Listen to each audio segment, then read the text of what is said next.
Olá pessoal, sejam todos bem-vindos a mais um Chácara Talk, número 183, e nosso objetivo aqui nesse podcast é refletir sobre, de uma forma muito prática, pastoral, com aplicação no nosso dia a dia, na nossa vida, na nossa rotina, das reflexões que acontecem no contexto da nossa comunidade da Chácara Primavera. Se você faz parte de um grupo pequeno, se você é líder de um grupo pequeno, se você não é da nossa comunidade, de outras regiões do país, mas gosta também de acompanhar o nosso podcast, seja muito bem-vindo aqui em nosso meio. E ontem nós encerramos mais uma série de mensagens aqui na nossa comunidade, chamada Enfermidades da Alma. E essa série de mensagem, ela foi muito pertinente, porque nós refletimos sobre temas que são muito emergentes na nossa vida, que tem a ver com as nossas emoções, com os nossos sentimentos, claro, numa perspectiva pastoral. E dialogando, conversando com pessoas da nossa comunidade, a gente também percebeu como que essa série pegou, né? Porque elas são temas, de fato, que todos nós vivemos e experimentamos no nosso dia a dia e que é sempre importante revisitar e entender quais são os princípios e valores do reino de Deus que se aplicam para as nossas vidas a partir desses temas que nós abordamos e refletimos ao longo das últimas semanas. Mas antes de nós darmos o pontapé inicial aqui na nossa conversa, no nosso bate-papo, eu quero saudar aqui os meus colegas pastores que estão com a gente. Augusto, tudo bem com você? Graças a Deus, tudo bem, tudo tranquilo. Tudo jóia. Bem calminho. A piada que a gente gosta de fazer é que o Augusto está bem calminho para ser um corintiano, né? O pessoal tem que relembrar, né? Mas assim, o meu time na pegada de paradoxo vai ganhar título e ser rebaixado, tudo junto e misturado. Boa sorte com isso tudo, então, né? Tá Paolo, difícil. como é que você tá? Tudo bem? Tudo bem, tudo jóia. Muito bom estar aqui com vocês de novo. Ricardo Augusto, André, feliz de estar aqui com vocês. E não esquece que em 2012 o seu time também passou por isso, hein? Eu não ia falar sobre isso de novo. Não vou sofrer sozinho comentários aqui, né, sempre gente? surgem, Pelo né? amor de Deus. Eu sei o que você está sentindo. Muita calma nessa hora, né? Mas enfim, nós ontem, como eu acabei de mencionar, encerramos essa série de mensagens Enfermidades na Alma, na cultura contemporânea, né? E ao longo das últimas 6 semanas, foram 6 semanas, correto? Refletimos sobre temas como a ansiedade, o medo, o cansaço, a inveja, a culpa e a ira, que foi no dia de ontem, né? Trazendo isso para vocês, né? Fazendo assim esse fechamento da série, qual foi o tema, a abordagem que talvez mais chamou a atenção de você, seja por sua característica ou seja por algo que você vivencia nesse momento de vida, enfim, qual delas mais te chamou a atenção? Posso começar? Manda ver. Pra pensar. De um modo geral, eu acho que todas as mensagens comunicaram algo ao meu coração. Aprendi, relembrei, Deus falou comigo de maneiras especiais em cada uma das mensagens. Mas 2 delas, sim, acho que destacaram mais para mim. Uma sobre o cansaço, relembrar alguns princípios, aprender algumas verdades, que algumas até que eu estava deixando de praticar, então... sobre priorizar mesmo um descanso e descansar num dia de descanso, né? Então acho que coisas simples, mas que fazem toda a diferença. E acho que a mensagem de ontem, né, sobre a ira, porque desde que eu me converti há 20 anos atrás, sempre foi um pecado que Deus lidou muito no meu coração, né? Então até contei isso para vocês mais cedo, né? Não estava escalado para pregar sobre a ira, daí do nada coisa, né? Mudou ali a escala. Tava super tranquilo, quer falar de outro tema. Eu ia falar sobre outro tema, estava feliz quando eu vi a escala, falei, nossa, que bom que eu não vou falar sobre ira. Aí caiu a ira, eu falei, não, Deus, o senhor quer realmente lidar com o meu coração. Já começou a ficar irado, tudo. Quase, mas não, eu me controlei. Mas lembrar de áreas que Deus já me tratou, de problemas que eu já passei, alguns eu pude contar ontem, né, ilustrar no sermão. Eu agradeço a Deus por estar me tratando já há 20 anos nessa área. Eu acho que eu já mudei muito, agradeço a Deus por isso. Mas para mim é sempre algo que eu falo, cara, que vergonha. Quanta coisa errada que eu já fiz, né? Reações mimadas, infantis. E isso dói um pouco na alma, mas também é libertador ver como a graça de Deus alcança ao nosso coração e consegue ir mudando e moldando, né? a imagem de Cristo em nós. Então eu também me alegro em olhar e ver de onde Deus já me tirou, onde Ele me trouxe, né, até aqui. E quando você compartilhou, né, eu lembrei assim, Deus tem um senso de humor muito elegante, né? Assim, Ele não ia deixar à toa tudo aquilo que Ele já fez na sua história, trabalhando essa questão, e não deixar você ter a oportunidade de compartilhar com a comunidade toda, né? Então, é verdade. é um senso de humor mais elegante, que tem fruto, né? Tem propósito. Boa. E a gente aprende com isso, né? Exato. Assim, uma expressão que eu uso é que nós não somos tábulas rasas, né? Nós também temos as nossas histórias, os nossos desafios, os nossos pecados, as nossas lutas, né? E oportunidades assim são também oportunidades de a palavra pregar primeiro para nós, para daí pregar pro outro, né? Então não é assim uma santidade, né? O pastor ordenado, ou seja qual for, não é uma entidade assim, né? Distante. Que tem asas e auréola e levita, né? As pessoas não vêm porque são pecadoras demais. Mas, claro, são temas da qual nós temos consciência, da qual nós lutamos, como qualquer outra pessoa, né?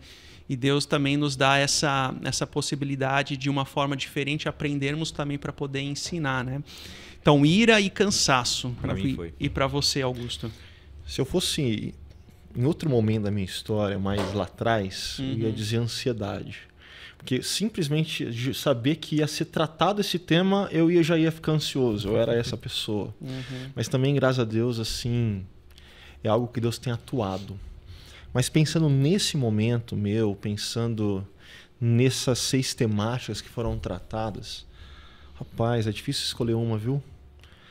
Eu diria todas mesmo. Você é um enfermo da alma.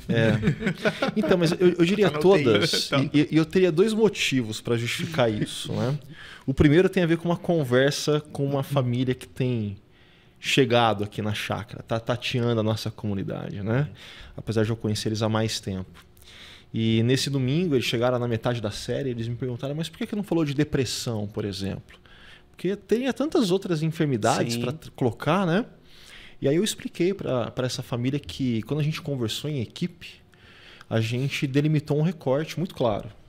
A gente não quer falar de enfermidades da alma nessa cultura contemporânea que tem a ver a partir de uma perspectiva psicológica, psiquiátrica, algo do tipo.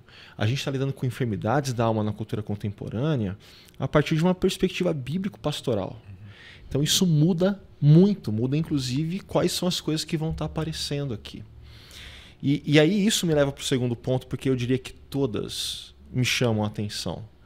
Porque à medida que a gente ataca essas enfermidades, a gente não está trazendo uma proposta de saúde mental para a comunidade. A gente está trazendo uma proposta de vida contracultural. Se a gente lida com uma sociedade que nos acelera, que pede pressa, que gera ansiedade, a gente cultiva um tipo de vida, lá Jesus, como a gente ouviu, que olha os pássaros e as flores. Assim, se a gente lida com uma sociedade do cansaço que impõe pesos, ritmos sobre-humanos, a gente nutre um tipo de vida de descanso, de confiança. Se a gente está lidando com uma sociedade que é irada, que se indigna, que explode, que estoura, a gente está falando de gente que exerce domínio próprio, de gente que pacifica outros. E para mim isso é sensacional, por isso que eu acho que todas falaram. Porque a gente não está falando de um projeto de saúde mental. A gente está falando de um estilo de vida, que é o estilo da vida do reino de Deus, o estilo de vida de Jesus, que é contracultural e um remédio para todas essas enfermidades. Eu acho que isso assim que mexeu comigo. Assim, a gente está falando de um combo, de uma coisa que leva a outra. Tudo amarrado, conjugado, né? Sim. Não, interessante. E quando eu olho também para a minha vida, para a minha história e percebo esses temas, eu diria que tem uma trinca aqui, né? Parece um truco isso aqui, né? A ansiedade, cansaço e a ira. Só que a trinca é do poker, né? Mas tudo também faz parte, né? É verdade, é do poker, né? A ansiedade eu acho que também tem a ver assim, com situações mais do passado, né? Mas que hoje a gente consegue trabalhar um pouco mais. Então esse é um tema que, claro, ansiedade todos nós temos, né? Ao ponto que a vida ela vai trazendo situações que você vai trabalhando alguns temas, né? De uma forma muito muito mais madura do que era em outra hora, né? E assim por diante, né? Agora, a questão da ira e do cansaço, elas estão muito interligadas, né? Porque eu estava recentemente numa conferência onde o tema da conferência era sobre o descanso, o Shabbat. Esse era o tema, assim. E a abordagem que foi feita, ela foi assim muito interessante. Ela tirou assim algumas ideias que nós temos de descanso, meio pragmáticas, mas uma abordagem muito bíblica, né? E de repente o preletor ele falou assim: existem 3 sinais de que você precisa de descanso, que você está abusando com esse princípio do Shabbat, do descanso, e você não está prestando atenção a isso, né? O primeiro deles tem a ver com uma irritabilidade excessiva, né? Tem a ver com a raiva. Sintoma de estresse. Você tem muito estresse, é muita pressão, você implode, você explode, né, em outros. Até teve uma situação recente com um membro da nossa equipe, né, que ele fez um comentário, aquilo me veio de uma forma no ouvido, eu reagi assim para ele. Depois aquilo me pesou a consciência, eu tive que pedir perdão para ele, né? E ele falou assim: não tem problema, não. Tem problema sim, estava errado. Não, imagina, sim, tem problema sim, eu estava errado, não foi legal a forma como eu agi. Ou seja, você reconhecer erro e pedir perdão, né? Irritabilidade. O segundo sinal de que você está quebrando com o princípio de Shabbat, né? Qual é a narrativa que você constrói das pessoas? Quando você fala consigo mesmo, quando você tem uma pessoa em mente, qual é a narrativa que você constrói acerca dela? Você ofende ela, você agride ela nas suas narrativas e assim por diante. Então, isso é um sinal de que você está quebrando o sinal do descanso. E o terceiro deles é um princípio de performance excessiva. Eu preciso produzir, eu preciso produzir, eu preciso produzir, e aquilo não termina mais. Então, perceba que o cansaço aqui, ele se conecta de uma forma muito interessante com a própria ira, né?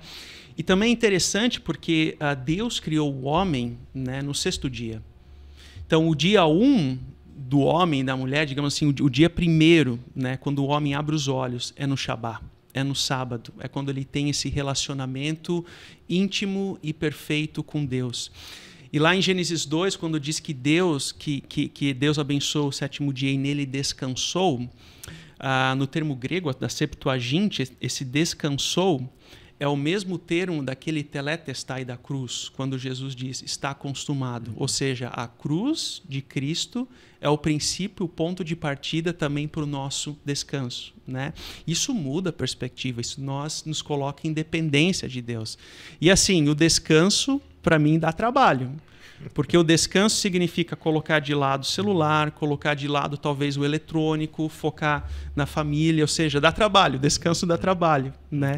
E isso para mim que foi muito mais evidente, a questão da ansiedade por questões muito mais de um histórico passado, cansaço e ira porque elas se entrelaçam. E eu também me coloco no mesmo local aí do Paulo, né? Ter que pregar sobre esses temas, aprender primeiro para poder compartilhar depois. Mas né? Quando você traz essa pegada da trinca, eu diria que a maioria desses temas estão relacionados.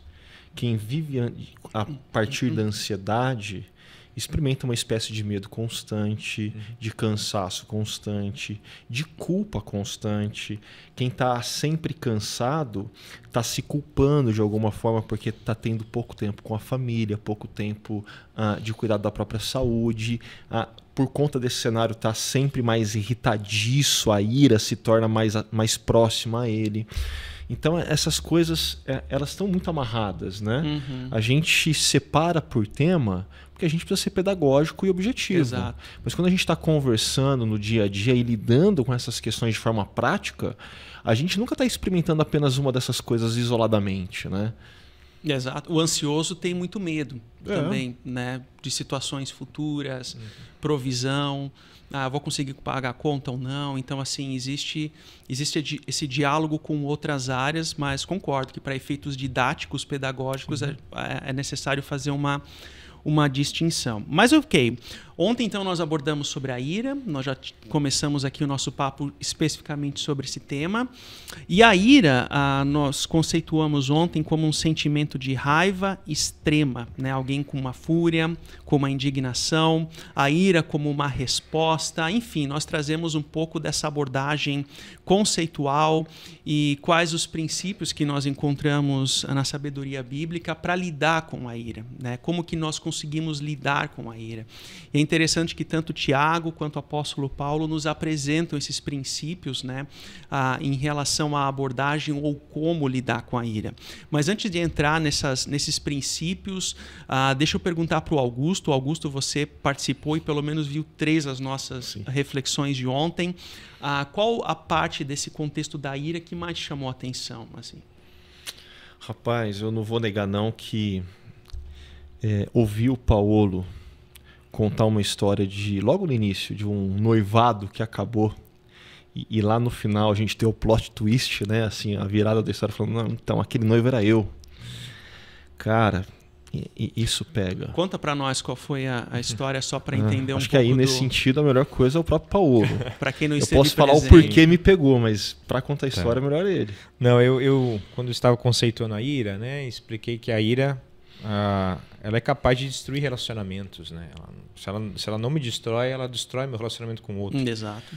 E no início eu citei, né, um casal que rompeu o noivado, porque o noivo era muito irritadiço, ele era implosivo, então ele guardava muita ira e do nada ele estourava.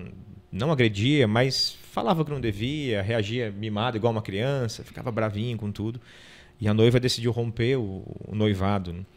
E no final da mensagem eu expliquei para o pessoal que esse noivo era eu. Quando nós estávamos noivos, eu e a Amanda, eu era convertido há pouco tempo, fazia uns 4 anos que eu era convertido. E depois de 1 ano de noivado, a Amanda chegou e rompeu o noivado comigo porque ela disse, olha, eu amo muito você, mas Deus me aconselha a não andar com pessoas como você. E ela citou Provérbios 22, né, versículos 24 e 25. Não te associes com o iracundo, nem ande com ele. Do contrário, você imitará a sua conduta e trará ruína para a sua própria vida. Ela falou, olha, eu amo você, mas eu já conversei com você, você às vezes estoura, você fica irritado com tudo você quer do seu jeito. E eu temo mais a Deus e amo mais a Deus do que você. Então, se você quiser ajuda, eu estou disposto a te ajudar, mas o noivado a gente rompeu.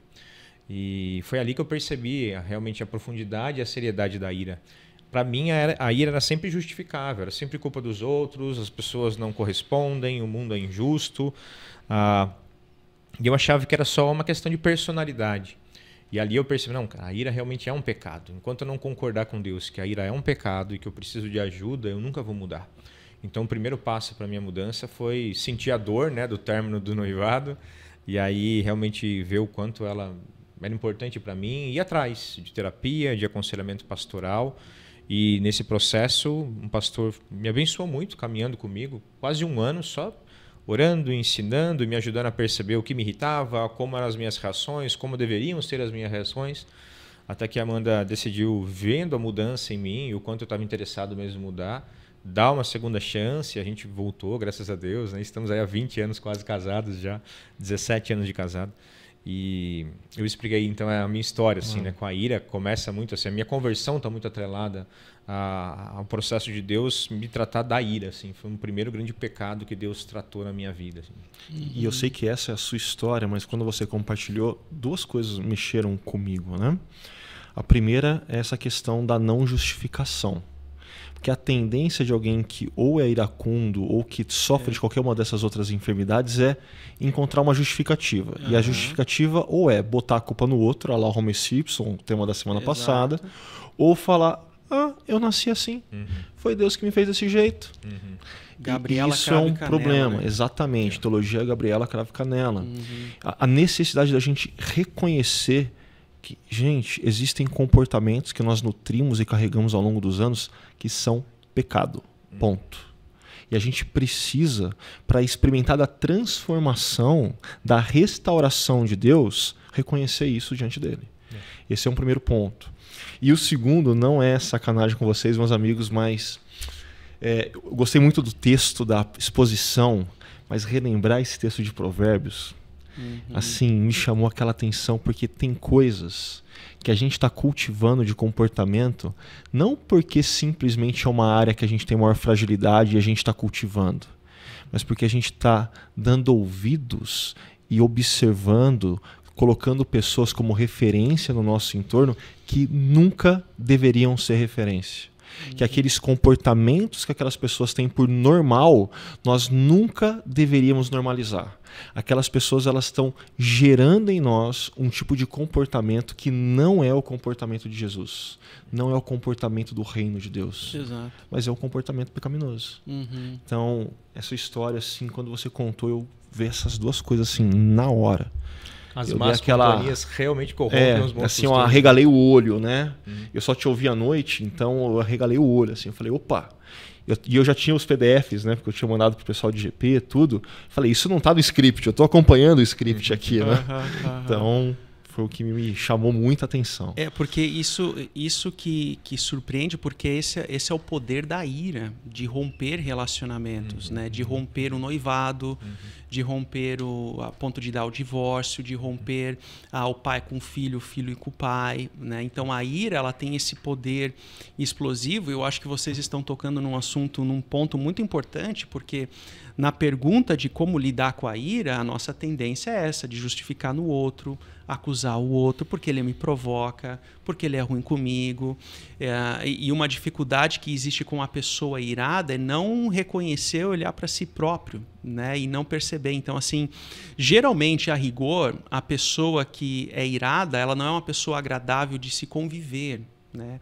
Ela não é uma pessoa assim que tem aquele perfume de Cristo, né? Aquela pessoa que, digamos assim, tem uma conversa agradável, uma piada agradável. Não, ela é sempre uma pessoa que tem esse desafio muito pela conduta, pelo jeito de falar, pelo jeito de ser, pelo jeito ácido, né?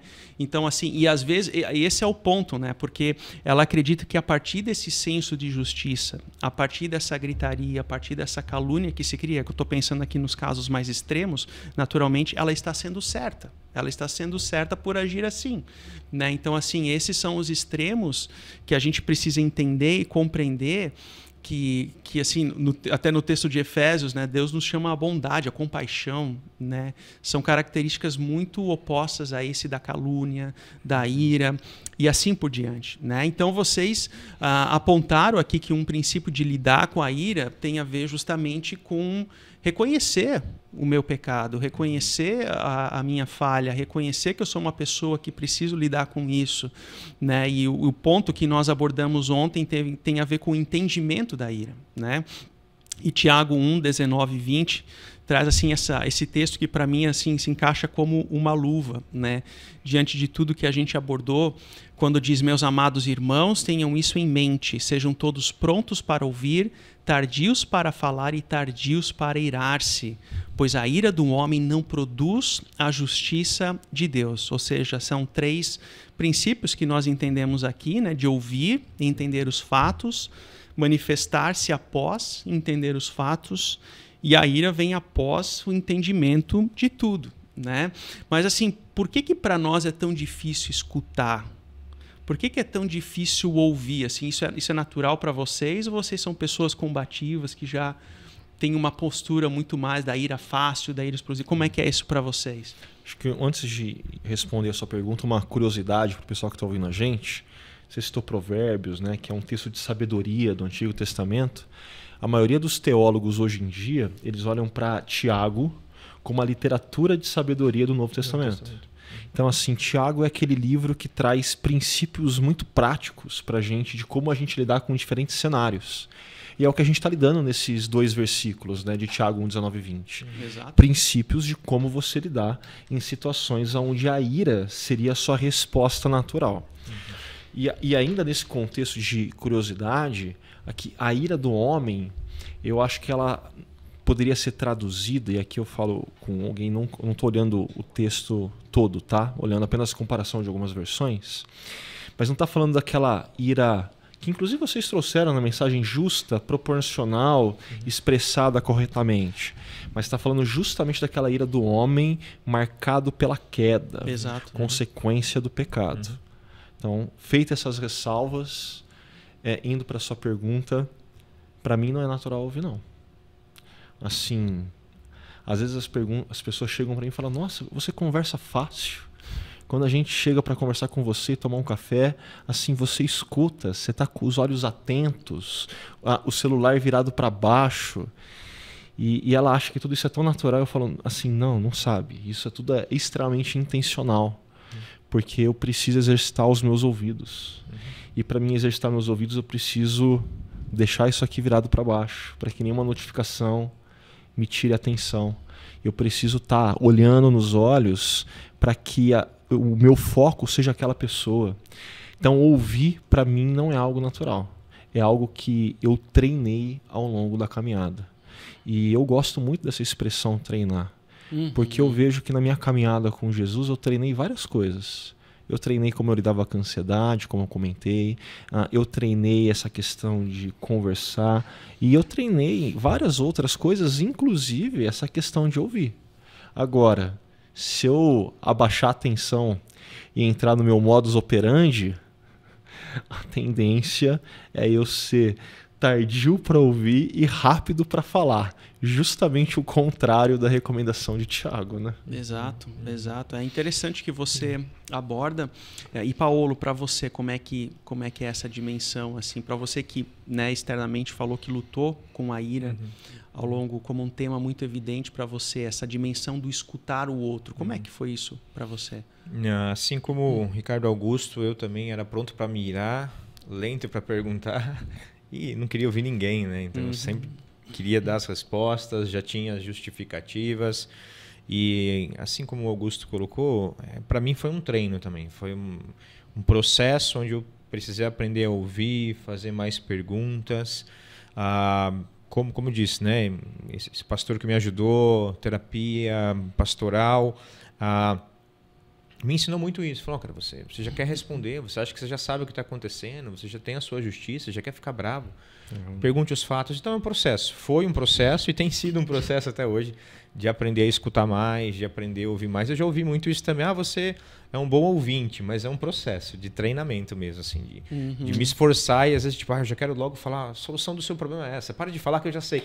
Tipo, não, Senhor, acalma meu coração, me deixa ouvir todos os fatos. Às vezes eu vou aprender algo ou observar algo para aconselhar essa pessoa que ela não está vendo, né? Então... E você mencionou, e vocês dois trouxeram isso, assim, até mesmo fazer mais perguntas. E quando a gente faz perguntas, o que a gente está exercitando não é fazer pergunta, é ouvir. É ouvir. Quem faz pergunta precisa estar atento à resposta. Ouvir a resposta do outro e ouvir, às vezes, até o meu próprio coração. Isso. Né? Fazer perguntas para mim mesmo, né?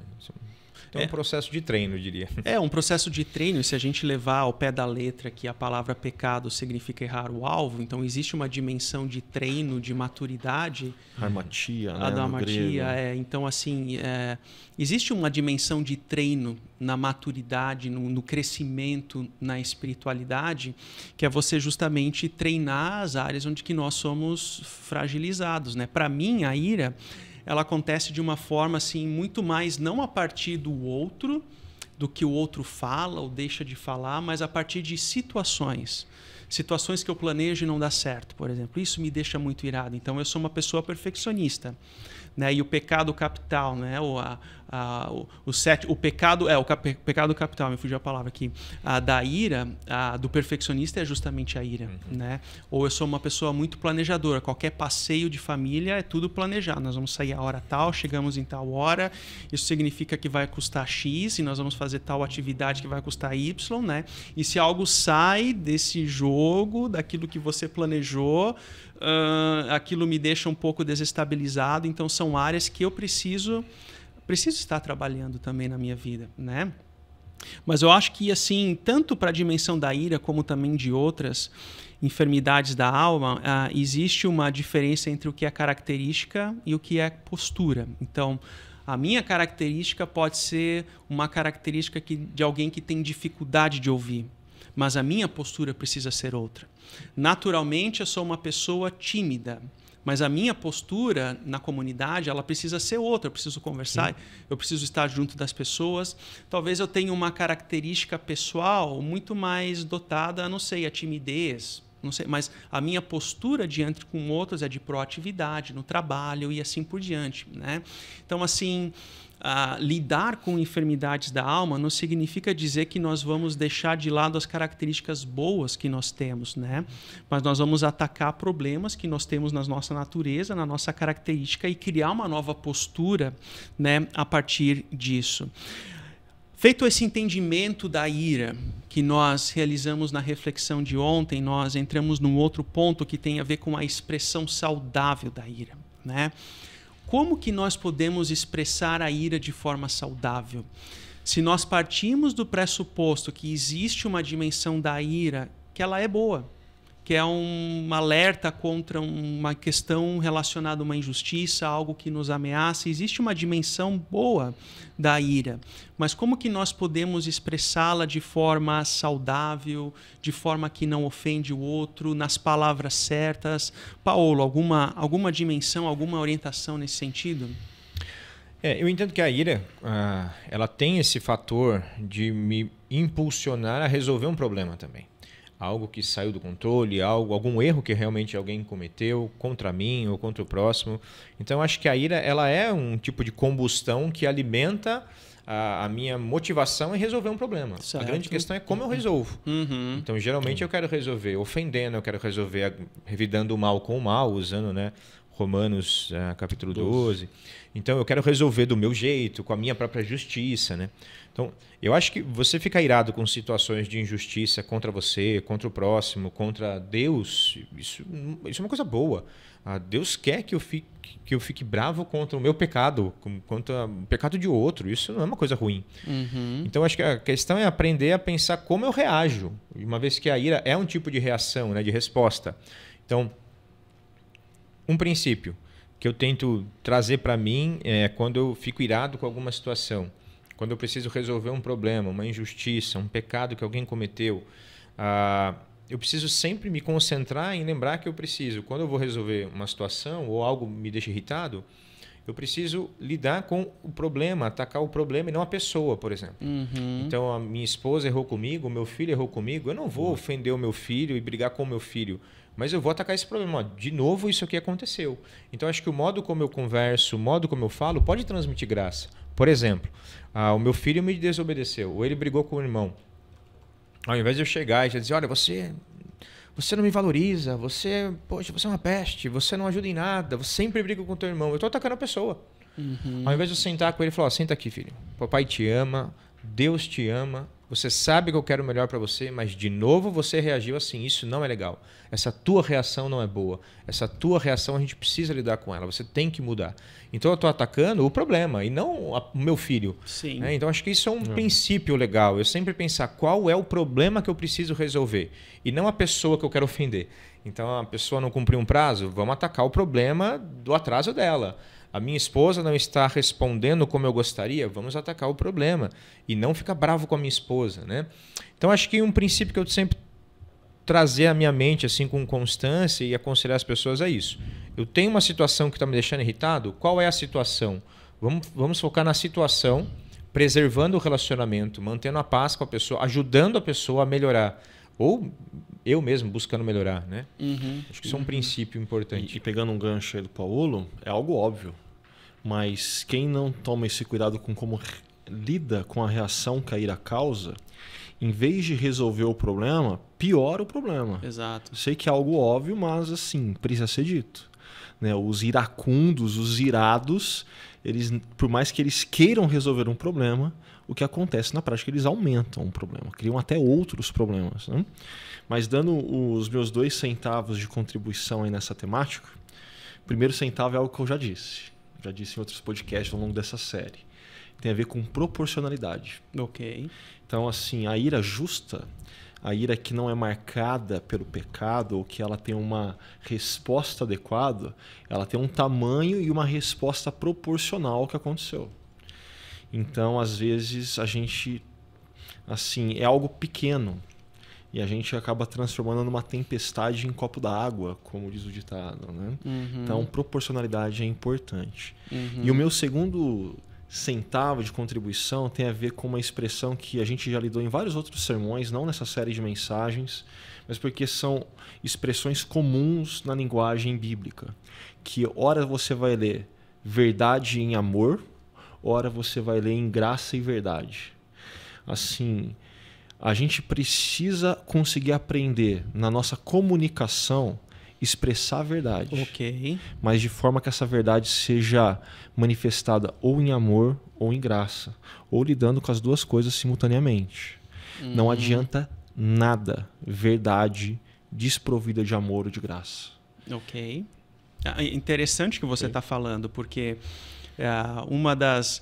Interessante, enquanto na semana passada eu e o Paulo realizávamos assim, o preparo da mensagem, nós tivemos acesso ao material de aconselhamento bíblico. É interessante que esses livros de aconselhamento bíblico, eles mais abençoam você do que te capacitam para treinar e abençoar outros, né?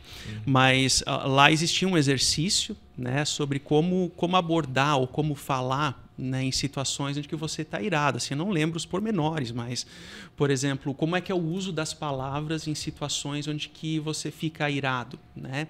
Então, por exemplo, o pai que está no sofá no seu momento de descanso, ok, tranquilo, mas as crianças estão chamando a atenção dele de alguma forma e ele está irado. Então, uma forma de você expressar aquela ira é começar a xingar as crianças, né?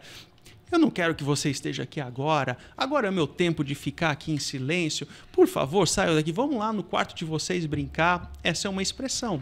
A outra forma de você expressar o que você está pensando é agradecer a Deus porque Deus te deu a oportunidade de ser pai, de prover, de que as crianças enxergam em você uma postura de alguém que é um protetor, né? E assim por diante, né? Você expressar com as palavras certas aquilo que você está sentindo. Não sei se o Paulo se recorda de algum outro exemplo nessa linha. Posso só pegar um gancho? Que ouvindo você me lembrei de duas coisas. A primeira, assim, é uma dica de livro saindo dessa questão do âmbito da fé, né? Mas há anos atrás, assim, nos 10 mais vendidos para quem era da área de negócios, tinha um livro de fugiu o nome do autor americano, Comunicação Não Violenta. Porque era identificado que no cenário de alta performance do mundo dos negócios, pessoas estressadas e irritadas, mesmo se controlando, elas tendiam a ter um tipo de vocabulário de comunicação violenta, opressora em outros termos, né? Então esse livro veio e assim vendeu igual água, fez um sucesso enorme. E até hoje ele é referenciado aí no mundo corporativo sobre comunicação não violenta. E isso me faz lembrar da segunda coisa, que aqueles que são irados, geralmente eles acabam não estourando no espaço de trabalho. Eles estouram em casa. Ok. Então tem um monte de gente que está irada, estressada, indignada, entre tantos outros adjetivos, com coisas que aconteceram no seu dia de trabalho, e aí eles chegam em casa à flor da pele. É o local e aí eles descontam na esposa, nos filhos, naqueles que são mais próximos. Problema enorme. Acho que uma situação também que eu vejo muito, pelo menos eu lidava muito, era quando as pessoas elas reagiam comigo de um modo que eu não gostava, assim, sabe? Pô, a pessoa não me cumprimentou como eu achava que deveria, ou foi grossa, ou até com filhos mesmo, sabe? Às vezes eu chego em casa e eu espero uma reação deles. E eu vejo isso hoje como a ira ela flora no meu coração. Lógico que eu sei lidar com isso, graças a Deus. Mas eu vejo como eu fico assim atiçado a ficar bravo, né? Chegar em casa e meus filhos não virem me abraçar ou não estão brincando lá, brigando. Brincadeira, eles não pararam aqui, no meio. Entendeu? Exato. Ninguém me respeita nesse lugar aqui, entendeu? Porque na minha cabeça eu vou chegar em casa, meus filhos vão ficar felizes, vão vir me abraçar, eu tô com saudade deles, mas eles estão brincando, estão brigando. Meus filhos não me respeitam, não me valorizam, né? Então eu vejo assim, como meu coração, minha mente já tenta me puxar para mim, pro meu próprio orgulho, a minha vaidade, né? Então, nessa questão que você está falando de exercício de pensar, né? Uma coisa que eu sempre tento pensar é: Deus, obrigado pelos meus filhos, eles estão em casa, né? E se eles não vierem me abraçar, eu vou abraçá-los, eu vou até eles, que bom que eu posso dar um abraço neles. Se eles ainda não... Eu vou ensiná-los, eu vou falar: olha, quando o papai chegar em casa, tenta lembrar de vir dar um abraço, eu gosto, eu tô com saudade de vocês, né? Mas eles são crianças, eles não têm a mesma noção que eu, as mesmas percepções, a mesma atenção. Então, acho que muitas vezes é isso, eu fico tão focado em naquilo que eu desejo, naquilo que eu quero, que se as coisas não funcionam como eu espero, eu me frustro, né? Então a ira é uma espécie de frustração, resposta a frustrações, né? Então acho que vocês colocaram bem, né? Aprender a pensar e reagir com respeito, com amor. Por que eu vou ficar bravo? Porque o Augusto não me cumprimentou no domingo. Cara, às vezes ele estava ocupado com outra coisa. Então acho que é aprender a não guardar essa amargura, né? Esses pensamentos destrutivos, né? Que começam a contaminar o que eu penso sobre o outro, que o mundo está contra mim. Não, as coisas, o mundo não gira ao meu redor. Eu posso ir até a pessoa, eu posso conversar com ela, eu posso ir cumprimentá-lo. A vaidade mesmo, né, do coração, de querer tudo do meu jeito, né? Ou o pastor não lembrou meu nome. Exato. E no tamanho que a chácara tem, a gente sofre para lembrar o nome. Gente, dá um desconto pra gente nesse ponto, por favor. Mas eu gosto dos pontos que vocês estão trazendo sobre uma expressão saudável, né, da ira. Então, estou anotando aqui: atacar o problema e não a pessoa, que é o que o Paulo escreveu, né? A proporcionalidade da ira, que é o que você trouxe, o uso das palavras, a forma como eu expresso, o local do problema, né? Aquilo que o Augusto, eu ia seguir nessa mesma linha de raciocínio, né? Existem situações que acontecem porque a conta atrasada chegou, porque a questão financeira está difícil, ou porque no trabalho as coisas não estão boas, mas eu vou descontar no brinquedo do meu filho que está fora do lugar. Né? Então, assim, o local do problema, identificar qual que é o local do problema para que a ira seja expressa de forma saudável naquele espaço, né? E um último ponto que para mim é muito, que eu percebo isso facilmente, é a família que tem uma postura de time. Como assim? Em situações de problemas, em situações de conflitos, é muito comum que o casal entre em conflito um contra o outro a partir daquele problema, ao invés de criar uma postura de time e enfrentarem juntos aquilo.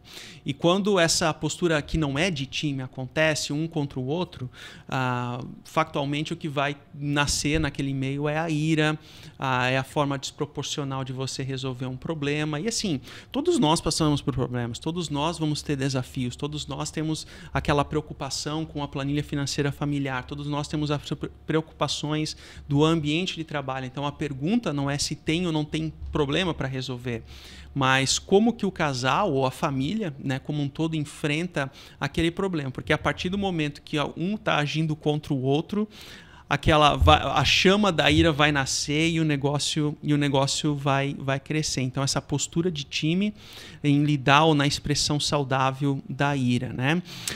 Quando nós falamos também nessa dimensão de expressar a ira, Paulo ele traz essa observação em Efésios 4, né, esse imperativo: apaziguem a sua ira antes que o sol se ponha. Né? O trecho todo é: quando vocês ficarem irados, não pequem, apaziguem a sua ira antes que o sol se ponha e não deem lugar ao diabo. Né? Então, quando ele fala sobre apaziguar a ira, né?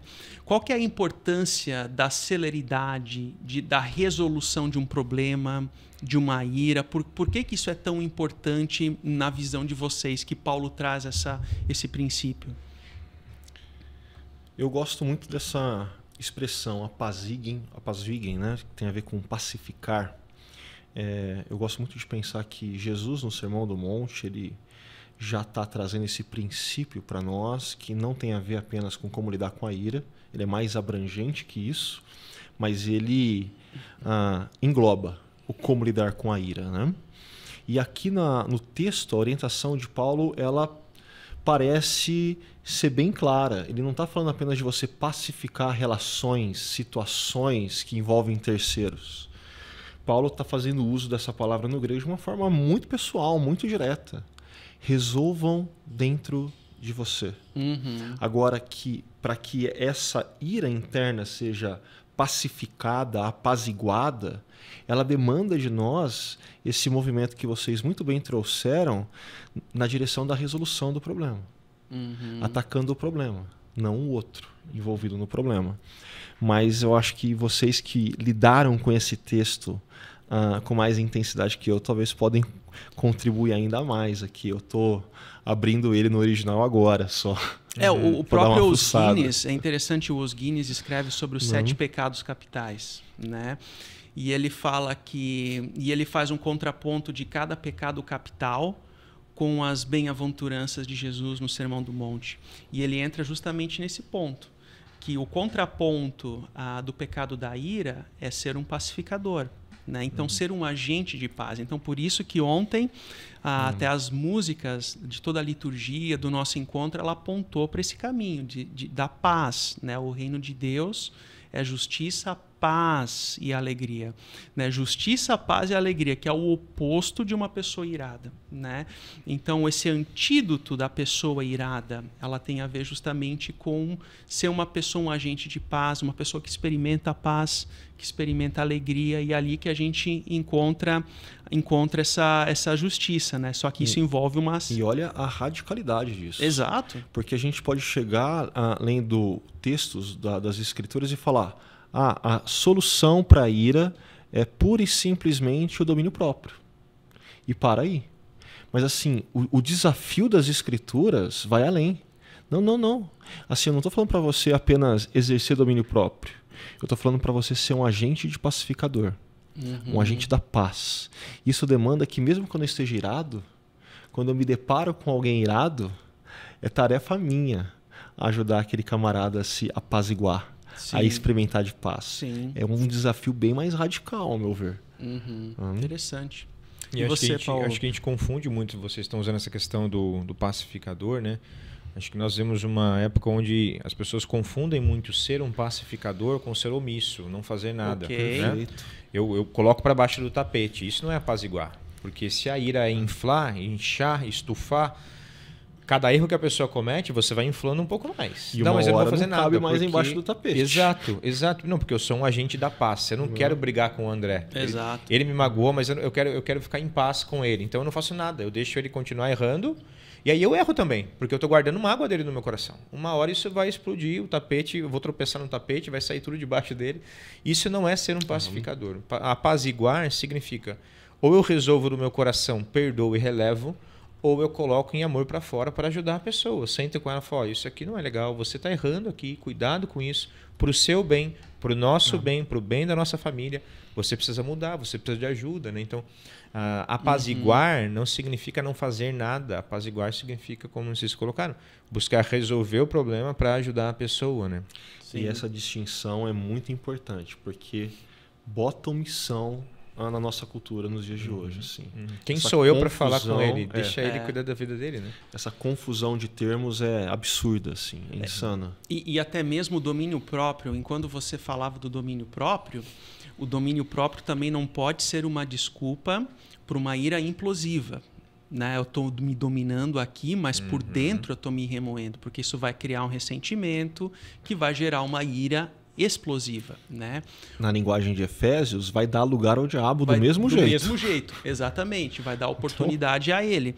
Então, eu diria assim que o domínio próprio é o ponto de partida, mas ele não é o fim. Então, o domínio próprio responde à pergunta: o quê? O que eu devo fazer quando uma situação de ira surge?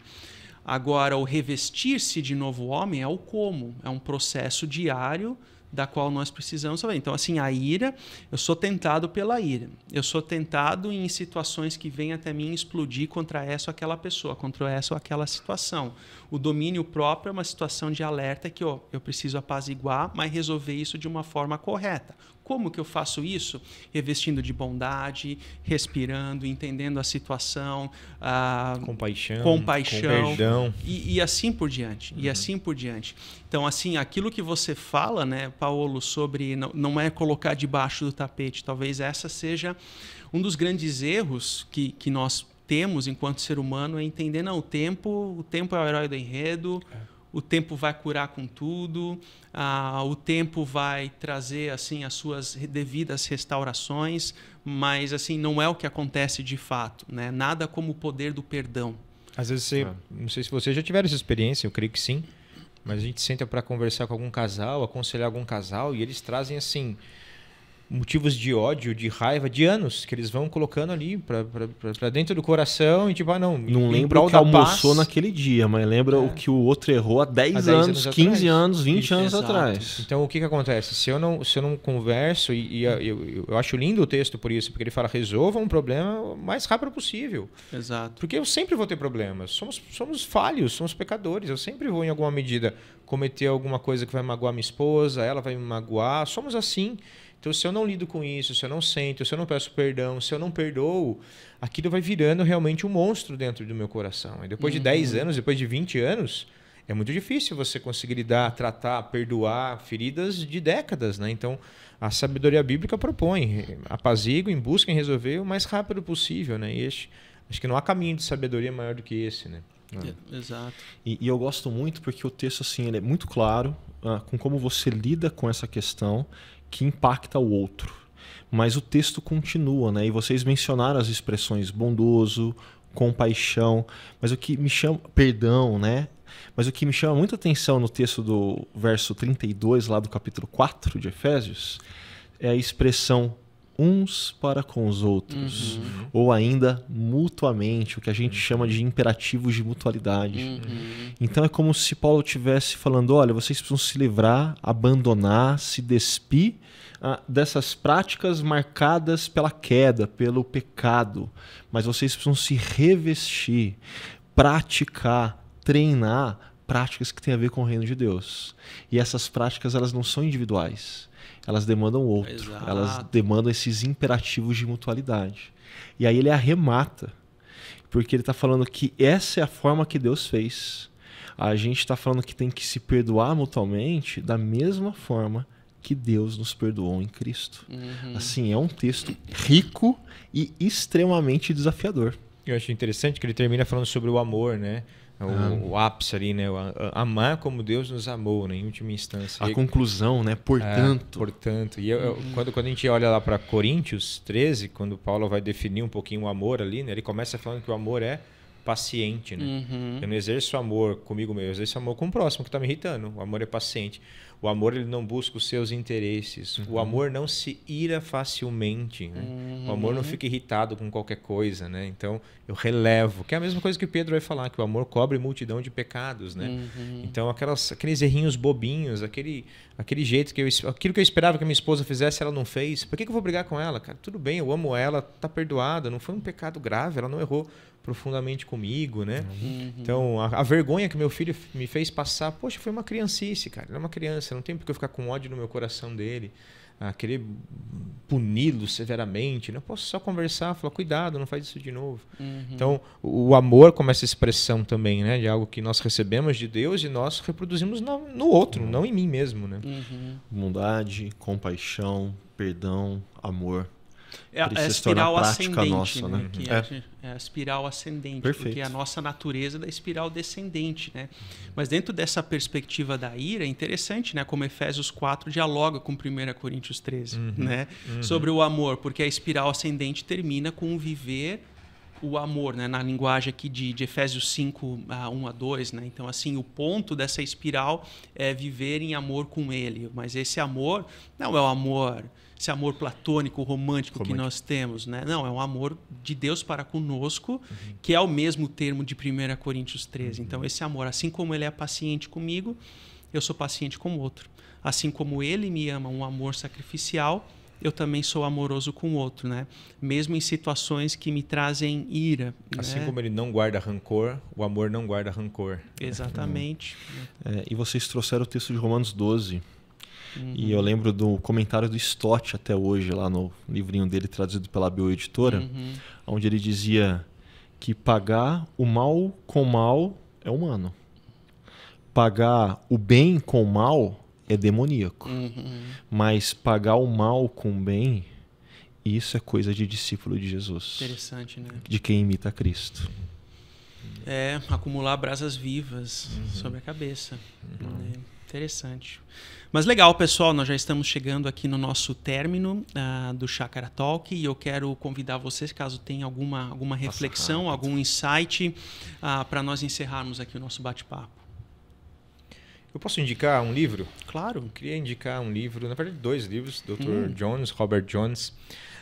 Nós já citamos uma obra dele aqui, que é a Resposta do Evangelho para as Aflições do Coração, mas ele escreve muito sobre a ira. E ele tem 2 livros, um deles é Ira, Arrancando o Mal pela Raiz, da editora Nutra, onde ele trata muito esses textos que nós abordamos, muitos outros textos. E tem um outro texto, um outro livro dele, que é um livro devocional. São 30 devocionais que ele faz sobre a ira, usando vários textos, mostrando como nós podemos enxergar a ira, lidar com a ira, pensar, que também chama Ira, Acalme o Seu Coração. Ira, Acalme o Seu Coração. Então esse é um livreto devocional, são 30 devocionais tratando sobre a ira. E o anterior que eu citei, Ira, Arrancando o Mal pela Raiz, que já é um livro mais profundo sobre o tema da ira. Acho que são obras que podem ajudar muito a gente que quer lidar com esse dilema, né? Legal. Nossa. Eu destacaria o que eu falei no início.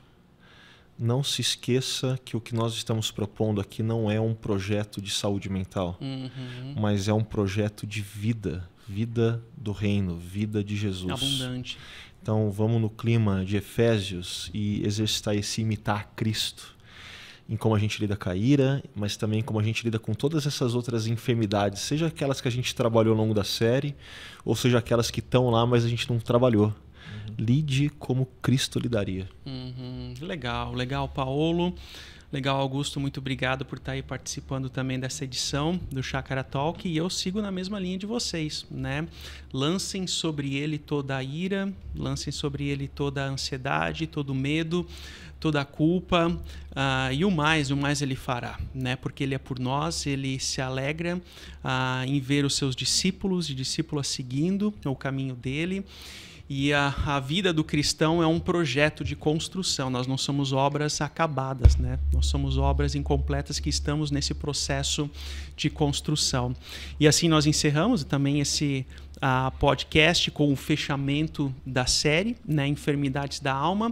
No próximo final de semana nós teremos o nosso encontro de ceia. Eu acho também muito interessante nós encerrarmos a série e logo em seguida, essa temática, né, especificamente, e logo em seguida nós temos um encontro de ceia onde é muito representativo isso tudo. É um momento onde que nós colocamos na mesa do Senhor todas as nossas enfermidades, os nossos desafios, e assim somos renovados, edificados e abençoados pela mesa dele, ele por nós. Então eu quero ver você no próximo final de semana, no sábado, às 18 horas no Espaço Paineiras, domingo às 9 horas aqui no Espaço Barão, ou no Espaço Paineiras, às 9, 11 e 19 horas. Você que não está na região metropolitana de Campinas, às 9 horas nós temos a transmissão do nosso encontro ao vivo, ok? Então eu desejo para você uma abençoada semana. Nós nos encontramos nos grupos pequenos e nos falamos no próximo final de semana. Tchau, tchau.